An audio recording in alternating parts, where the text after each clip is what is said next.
All right, let's get this. Let's turn our cell phones and stuff off. Let's get started. Okay, so chapter 4 or 5 is the chapter on China. Your text is also dealing with authority. So I want to give you, just as we did with conformity, I want to give you the classic experiment on authority to show you how strong authority can be. All right, I'll give you a nice backdrop to this. We know that in many societies, in addition to conforming to the social norms and the social rules, people also follow authority figures, right? They say, do this, this is what the law is. People tend to follow them. So the question for us is going to be, how far is this going to go? And I'll give you 2 experiments, get your clickers out, so I'm asking y'all some questions. All right, so I don't know why that doesn't want to work, but okay, so one study here deals with authority in the hospital. So the way this one worked is a very nice experiment, since UAB is a medical institution. I love this study. So imagine anyone training to be a nurse? We have a good nursing program here. It's the best in one of the best in the country. It's one of the best in the country. Really good nursing program. We have a 5th-year master's program, and you get a master's in nursing in 5 years. That is 5 years total, not bachelor's and then 5 more. So one of the things that you're trained in nursing school is you don't take orders from doctors over the phone. You have to, get it in writing and so forth. So the researchers here wanted to test what nurses would actually do. So you're trained, do not give the medicine over the phone. All right? So what these researchers did was they had one group of nurses who they called and said, hey, we like you to give, what is it? I don't know the name of a drug that you're not supposed to give patients. Demerol? No. Oxycodone. Oxycodone? Really? You can give that to them, but just not an excessive. Yeah, okay, like what would be an excessive amount? So, Percocet. Percocet. Same thing as oxycodone. Yeah, oxycodone. So I go, I need you to give, I don't know, 400 cc's of oxycodone. I don't even know, man. That's a lot. 200, 100. I don't know what drugs y'all are using. 100 cc's of oxycodone. That's actually still a lot, but continue.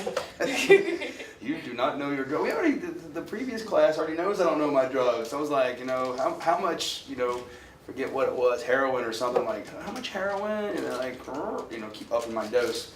All right, so I call and I go, let's make it a reasonable but high number. 50 milligrams? Okay. That'd be a reasonable high, but you are just get on with the example.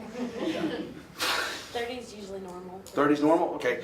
I need you to give 90 to this patient. So for one group of nurses actually called with this. It said, I need you to go give 90 milligrams of oxycodone to patient in room 417. And some other nurses, I asked what they would do. So I just call. I go, hey, what would you do? So they're actual nurses, and I asked them.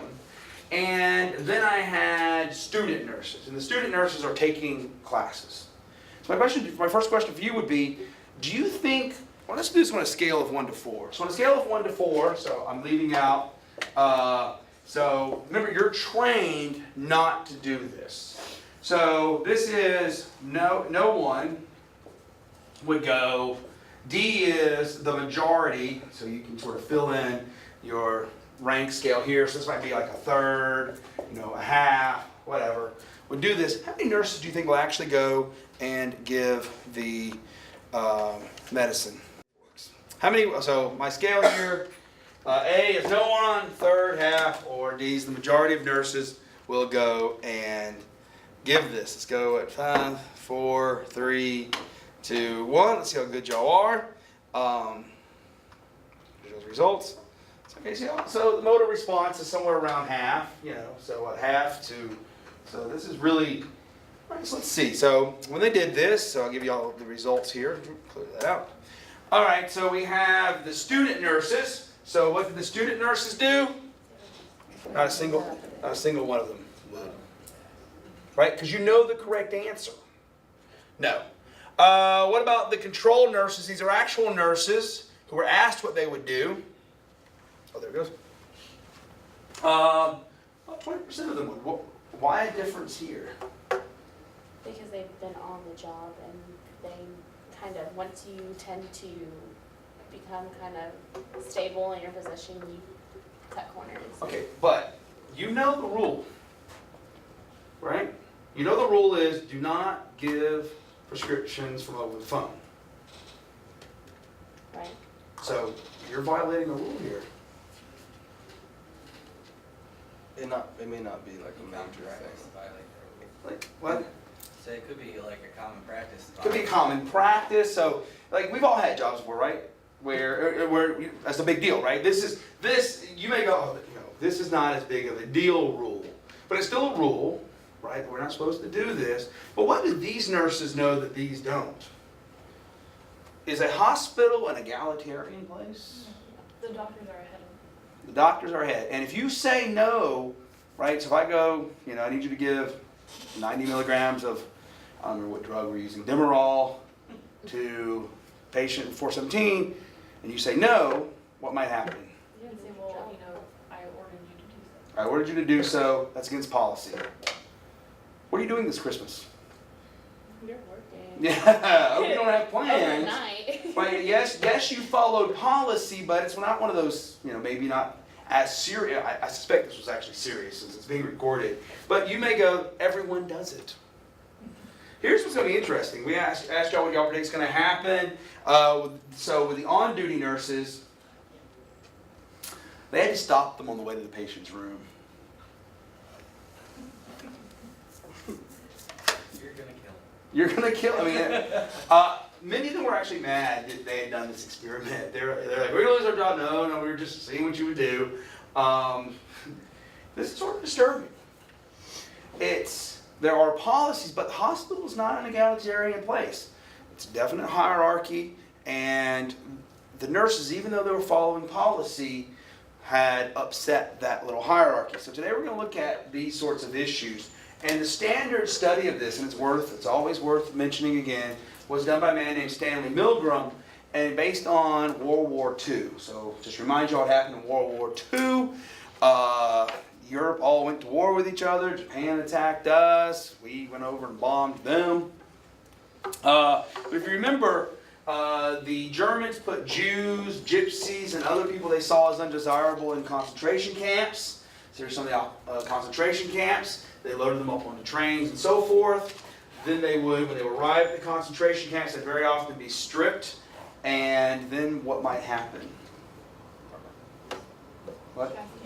Burn. They might be gassed. So they might be gassed, put in the crematorium, then ultimately put into mass graves and buried. Here's my question. If I'm a German soldier, do I have to hate the Jews to do this? No. No.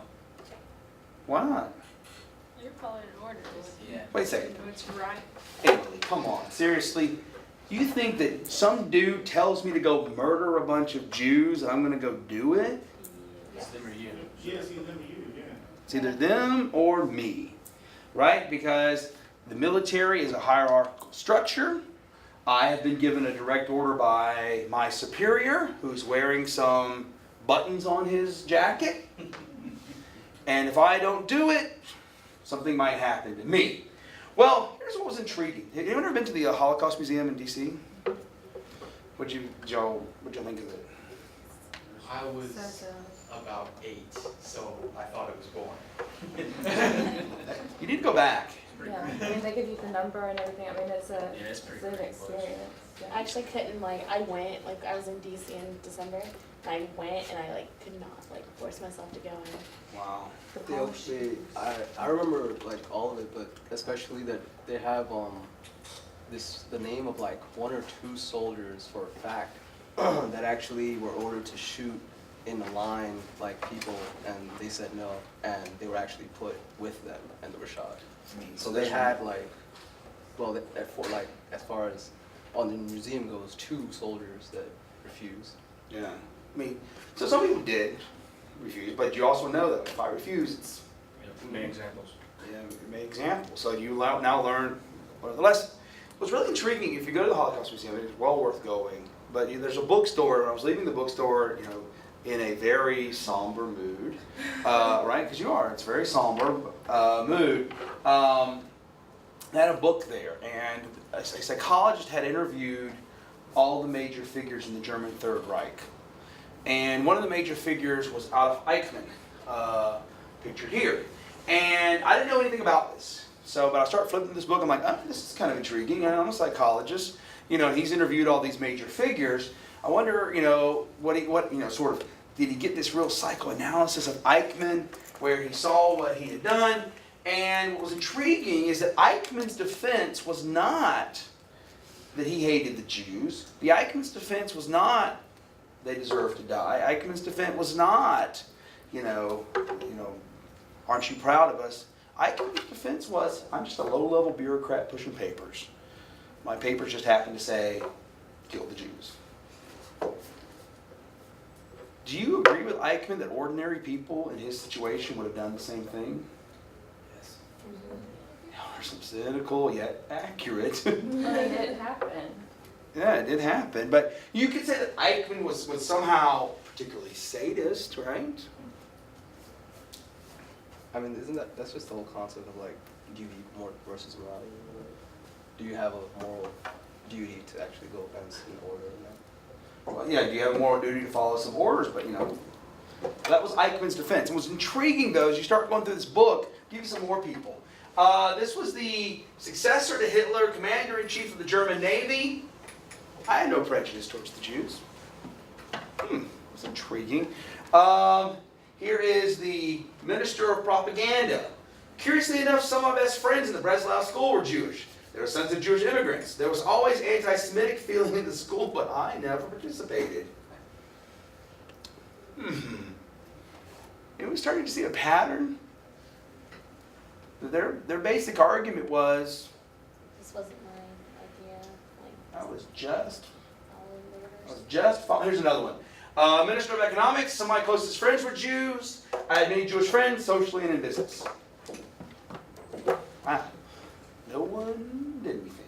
Well, after World War II, one of Ash's students, so if we want to follow the chain of thought here, we have, why am I drawing a blank?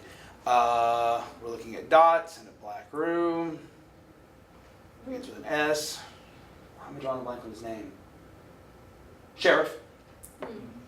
Right, Sharif. Then we have Ash, a student of his. Milgram's going to be a student of Ash. And what Stanley Milgram is going to do is go, well, is there any validity to these claims? So Milgram is going to do what is the classic experiment in psychology. We can't do it again, and so we can ask questions of, should we have ever done this at all? So I at least want to tell you what Milgram did, so that you have an appreciation for this classic study. He put an ad in the paper, so I love this because he didn't use psychology students. I love when people go and mess with everyone else. So this was the actual ad he put in the paper. Persons needed for a study of memory, and so this is in the 60 years ago, so $4 matters more then than now. I'll also take $4 if people are given $4, So let's say though it's not 4, it's 20, or whatever. I don't know the proper exchange rate. And he says, we'll pay $500 to Haven men. He later did women as well, so don't think you are going to get away from this. Every person will be paid $4 as soon as you show up. So as soon as you show up at the place, here's your $4, and you can leave whenever you want, right? Give me $4. They're looking for everyday, normal people, businessmen, clerks, salespeople, blah, blah, blah. But you can't be in high school or college, so y'all can't participate.